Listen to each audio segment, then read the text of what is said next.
Hi, I'm Ellen Yan, and welcome to Distance Learning Weekly, a video series from GoGuardian.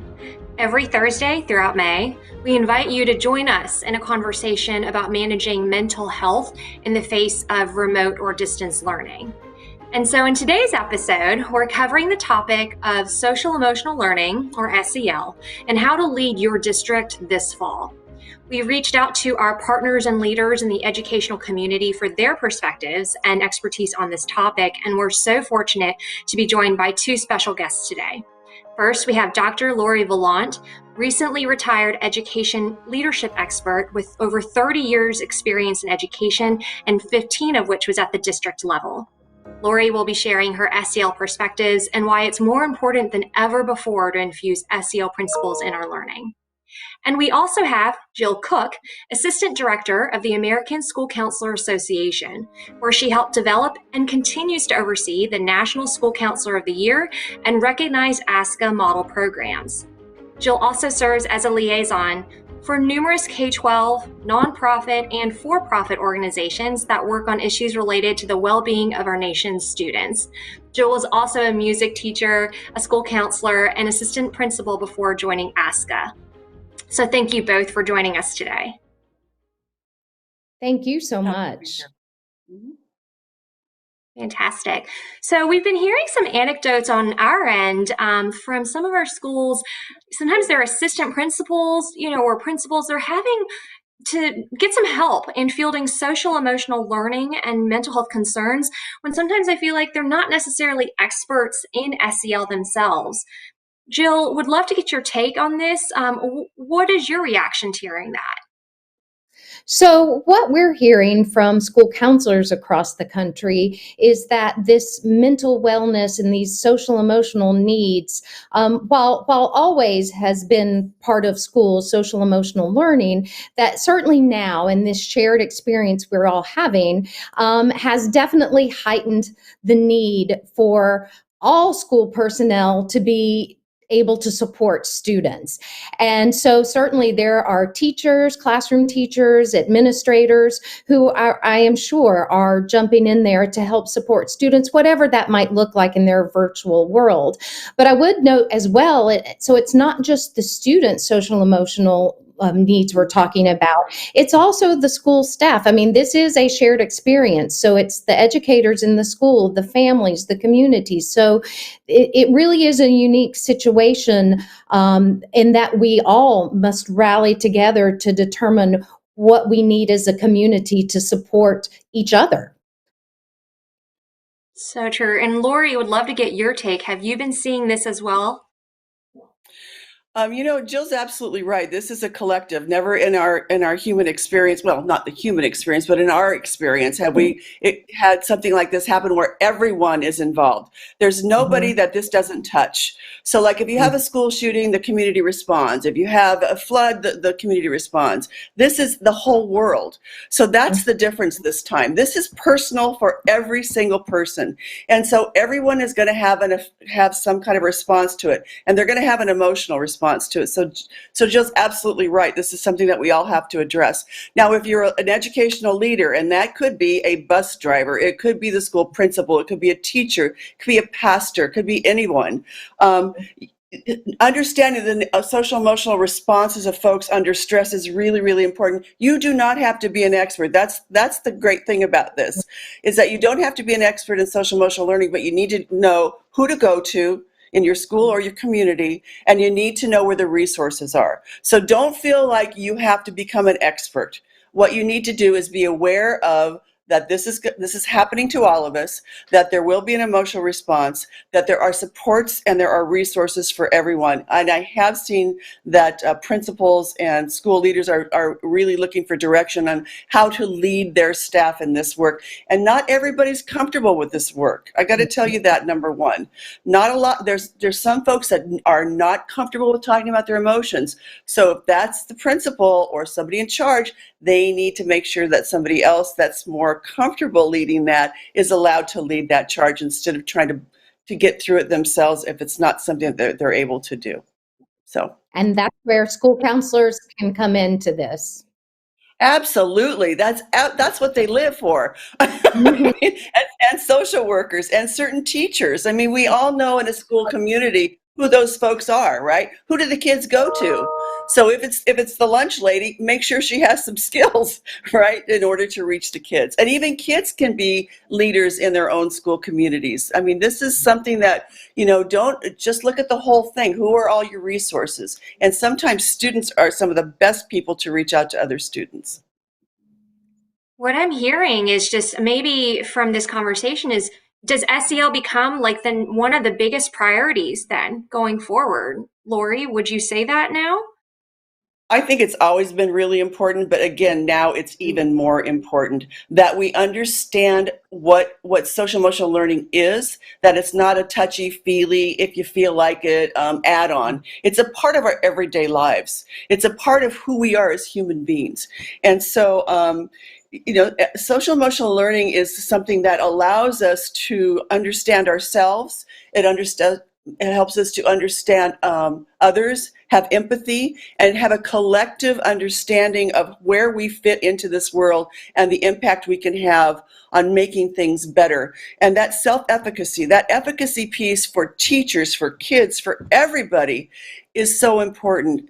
And what people would say is, well, what about academics? Oh yeah, academics are important. But this is the deal. The academics may get you the job. The social emotional learning will keep the job. And so that to me is, they have to go hand in hand. They really, really do. As I would say to my school board, would you rather date somebody who has good SEL skills? Would you rather be married to somebody with good SEL skills? A boss with good SEL skills, right? Would you want your kids to have good SEL skills? Because we know that it determines the quality of relationship with self and others. There's nothing more important than that. That's right. And Lori, would you also agree that maybe, it's SEL has been a priority, but this should be just increasingly more and more prevalent as we go into the fall? Well, Jill, I'm sure will agree with me. We tend to wait until something bad happens and then we respond, Right. which is not the way to do it. I mean, you ask folks at Sandy Hook, or you ask people up in Paradise in California with that big fire. Once something bad happened, everybody rushed, because I think we have this hero complex. It's just my own personal opinion, that people want to feel like heroes and they want to feel like they're doing something absolutely wonderful. But why don't we do something before the prevention piece? That when something hits you, you're much more a solid human being. So if something comes at you, you have better skills in order to cope with it. And so that's really why I think SEL is so important, more than ever, ever, ever, that our world is changing, and our children are going to be faced with things that we never had to face, and I see that with my own kids and my grandkids. So yes, it's more important than ever. And I would And add Jill, to that, yeah. as she talks about the prevention piece, and that really is what school counselors do. School counselors today work with all students in a school, and if you know the multi-tiered system of support, that triangle, that bottom level, providing information services to all students. I mean, that's where a lot of this sits, and this should be part of what all students get in a school: social emotional learning how to develop resiliency and the growth mindset. And so when we have these situations, maybe not a pandemic, but there will always be something that impacts and interrupts learning and interrupts a community, so that we're better prepared to deal with it. I love that, Jill. And so to kind of piggyback and build off what you're just saying, what should we be doing, thinking about to prepare ourselves for next year based on what's working now? Well, we've hit on this a little bit, and that it's not done in silos or in isolation for schools. This cannot be something that a school puts together or a district and say, here you go. This has to be done in collaboration with everyone: students, families, the school community, community businesses and industries, the local health departments. There have to be multidisciplinary conversations taking place now about what next year's school will look like. We know there's talk that some might not be back in person, that there might be some combination, some hybrid of in-person and virtual. So we need to start talking now about what our needs are as a community and how we might address them regardless of what it might look like. And we need to be ready to understand that what we develop today may not be what we need 6 months from now, that this is a document that's going, this thing, whatever it is, will need to be constantly relooked at. We all know, think about where we are now and where we were when this all started, how much we've learned, how much more we know. So it will continuously have to be revised. And to further what was said earlier is that, you know, when we do start school again, I would say that the social and emotional needs of everyone, schools, students, the staff, everyone, must be addressed, and there must be a specific plan in place before we really can even think about the academics. Learning cannot occur without these needs being addressed. And that might look different for every school. You know, are we talking telecounseling? Are we talking community agencies coming in? Are we talking a specific curricula that will be delivered to students? Is it regular conversations with families? You know, it's going to be different. But the fact is, we need to start now. We need to know what it needs to be, a living, breathing document, and the SEL must guide the way. I love that. Would be curious, Lori, same thing for you. What should we be thinking about for going into next year based on what's been working now? So the first thing I would say is go to a very reputable place to find out about social emotional learning. Get some good understanding of what the terms mean, what the competencies are. So the Collaborative for Academic and Social Emotional Learning, CASEL, has been around for many, many years. They're very, very good. There's another group called Transforming Education. They are out of Boston, and these are people that have evidence-based, research-based programs and strategies. Committee for Children, who's published the second step, is huge. And they have free resources. You don't have to buy the material, but they have great free resources. And I went on these websites, and what I noticed is that there are things in there now that specifically talk about COVID, the response to COVID. So they're trying to be responsive to us, right? And make sure that we have the best tools that we can have. So that, to me, is really, really important. I had another thought, but it went out of my brain. I get so excited about this stuff. So hopefully y'all remember. Tell me the question again. Okay. Well, actually, what I do want to also say is reminder to everyone who's listening in, just go ahead and post your questions on Facebook. So that way, at the back end of this, when we do a little bit of Q&A, we can have Lori and Jill chime in to answer your questions. And then the other thing is both Lori and Jill have done a great job curating some resources for our audience. So check out the link below the video and you'll be able to see all as a kind of a starting point for you all to really get on your SEL journey in some ways. Can I just Lori, real quick? Yeah. Oh, sorry. As for teachers that want practical, what to do right now, do your research, but Edutopia is amazing. If you go to Edutopia, which I think was put together by George Lucas, they have teachers that contribute ideas that they do in the classroom every day. You can put in grade level, you can put in, the subject matter, and I'll tell you, Edutopia is one of the best places to get practical things you can do starting day one. I highly recommend Edutopia. Agree. Fantastic. I was just going to say, given that I work for the American School Counselor Association, I was just going to add, go to your school counselor and your school psychologist and your school social worker. If you are teachers who are uncomfortable or don't know some things to do or concepts to try, because those are your experts in the school in this topic. And I would just add to that is, as we look to next year and knowing that school budgets may be tight and some districts are going to have to make some very hard decisions. And we absolutely understand that. However, I would say that these folks, school counselors, school psychologists, school social workers, while always important, are more important now than ever. Yeah. Absolutely. Switching gears a little bit, there's been some other kind of macro level conversations that have started to percolate around some areas and some schools having to suspend end of year testing, for instance, given the fact that we have gone remote. Should we be reevaluating now the role of testing in learning? I'd be curious for each of your takes. Let's start with Lori. What do you think about this topic? Well, I'm kind of a little bit of a rebel, always have been on this topic. I think that formative assessment by teachers is the best way to assess if what kids are doing. End of year testing, I have a problem with because I don't see instruction changing based on those results. So I'm not a big fan of end of year testing. I'm not a fan of that at all. But there's a whole industry built around it, and so that's why people respond to it. And politicians, whatever political affiliation you have, politicians use it as a way to talk about their success, right? So that's why things change constantly. Also, it's tied to zip codes and to property values. I don't like it at all.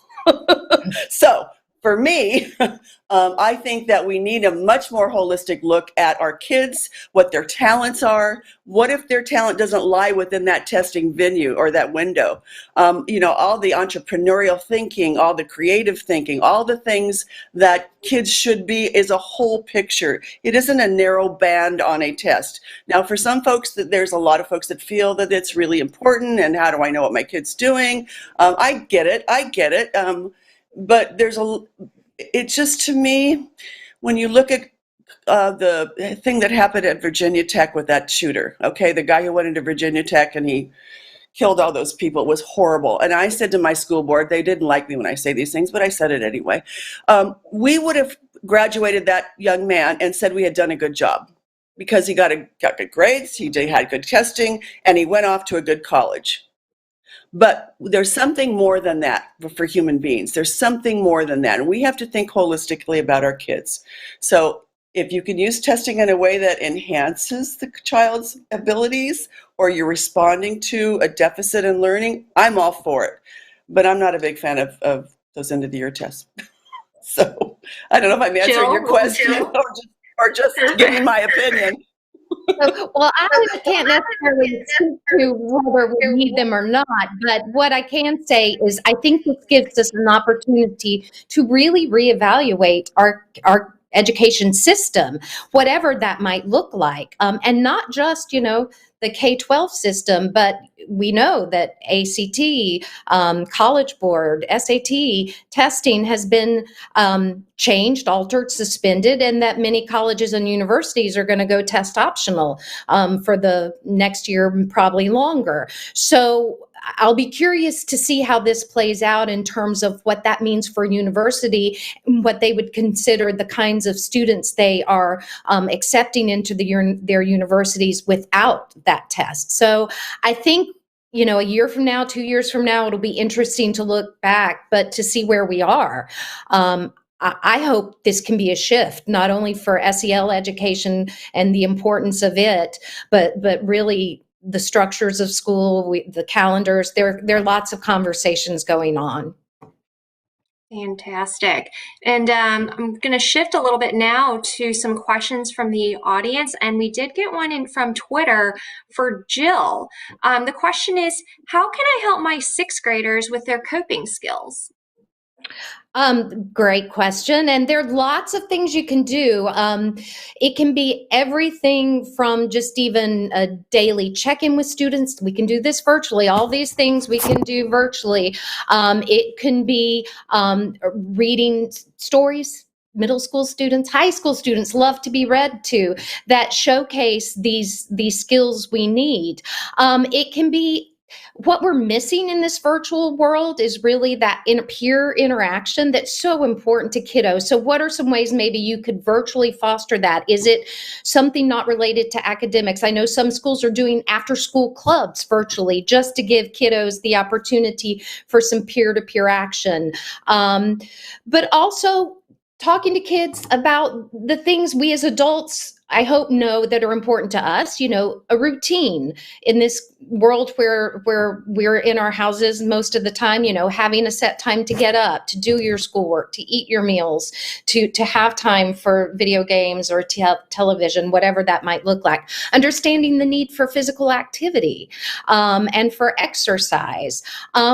journaling is a way to help students cope. Writing it down. I wish I had actually been doing this since this all began. This would be an interesting piece to look back on when you're older, to see what we were going through during this time and what your own personal thoughts were about the experiences. And I think for students that could be very powerful. But helping students know that there are things they have control over: their health, their meals, their schedule, washing their hands, keeping check of their own health. So those are some ways we can help students with coping skills and developing some tools to help them with this. Fantastic. That's great. Another question that's come in actually for Lori is, how do I help my freshmen in high school normalize their emotions and offer creative outlets? Mm. I taught freshman high school, so I can really relate to this. First of all, I want to say, Jill, what you said is so right on. It is so right on. What you talked about with physical activity and routine is so important. Now, getting back to those freshmen, they're so much fun. They're just never a dull moment. What I would do with freshmen is some of the things that Jill talked about, is making sure that they are understanding about routine. The other thing that I find out with freshmen is they don't always have the language around their emotions. When you would ask a freshman coming into school, how do you feel? They say, I feel bad. So what does that mean? What does bad mean? Does it mean you have a stomach ache? Does it mean you're embarrassed? Does it mean that you have shame? What does it mean? So really teaching kids about language and the language of emotion. Okay, I think that's so, so important. And there's all kinds of tools. You go to Edutopia and find it. There's all kinds of wheels. There's the daily check-in that Jill talked about, and you use more and more you use more specificity on emotions, and you're teaching them about emotions. I am a huge believer, again, in routine, but in mindfulness, some kind of a practice where they regulate their breathing. Now, that may sound so simple, but I'm telling you, regulating your breathing changes the way you respond to emotion. It gives you better coping skills, and it literally changes the way your brain functions. The other thing about this that we talked a little bit earlier is when kids are under stress and trauma, their brain chemistry it changes. Their amygdalas get stimulated, so we need a way to calm them down. And so for me, mindfulness is really, really important, and talking about it and sharing about that in a very safe environment. And Jill could probably add to this. The other thing that a lot of people use is restorative practice, the circle, creating community. So that, and I'll leave the rest. Jill probably has some other examples that we might be able to use. Well, it made me remember that something that's several school districts, maybe many school districts, have done is create these calming rooms. I don't know if you've heard about this, Lori, but so it's these online, it lives online, but you go to it, and then there are all these things you can do to exactly what you were talking about, Lori. I mean, there's yoga, there's exercise, there's music, there are art activities, even, puzzles. But it's all ways to really help reset where you are. They're breathing activities. So I love that school districts are seeing this as so important. They've created this spot for not just kiddos and students, but everyone to access. I would like to live in a calming room, actually. That sounds incredibly wonderful. That's wonderful. The other thing I wanted to say is that because we've done so much research on social emotional learning, and we're doing a lot more research on how the brain works, the thing about neuroplasticity, the way the brain, if it gets injured, it can repair. And prolonged trauma does have an effect on the neurons in the brain, on the actual structure of the brain. And so what we found with neuroplasticity is that those kinds of things that Jill's talking about actually helps repair and reconnect the brain in positive ways. It's almost like if a stimulus response, it's a negative thing that happens, like something happens that go to the negative place. It disrupts that. It disrupts it. So you learn a new neural pathway to respond differently. So that's really great news for all of us, is that no matter what, we can get better. I love that. And so To wrap up, then, I would love to get just closing thoughts from both of you just to share with our audience. We'll start with Jill. So even though these are unprecedented times that are scary and confusing and confining, it's been said, and sorry, High School Musical, we are all in this together. And I think that honestly, it's somewhat exciting to see some of the energy and work around social emotional learning, about how we can all support each other, about the fact that maybe education could look different. I think while in this great darkness comes great opportunity, and my hope is, again, when we look a year from now, that we are definitely in a different place, but a better place, and that as we realize the importance of social emotional learning in supporting students' learning, that again, this won't be seen as something ancillary or something that we just have to, oh, isn't it nice we do that? That it's parcel to the work we do every day. Amen, Jill. Yay. Excellent. I was thinking about this morning about the messages that we give our kids when we come back or we work together, because, they are living in a world that's very tough with school shootings and floods, and, what's coming up with, climate change and things like that. But what we can say to them is that we can all take care of each other, and sometimes we have a tough time, but we can come together, support each other, and then we can ask for help. I think that help-seeking behavior is extremely important for all of us. And I agree, we are all in it together, and we have to take responsibility for ourselves and our collective to each other. I mean, we really need to be ethically connected, and not just me, I, and getting what I can. And we see enough of that in this world of that. Just that there's a divide that needs to be healed, and it has to happen one by one.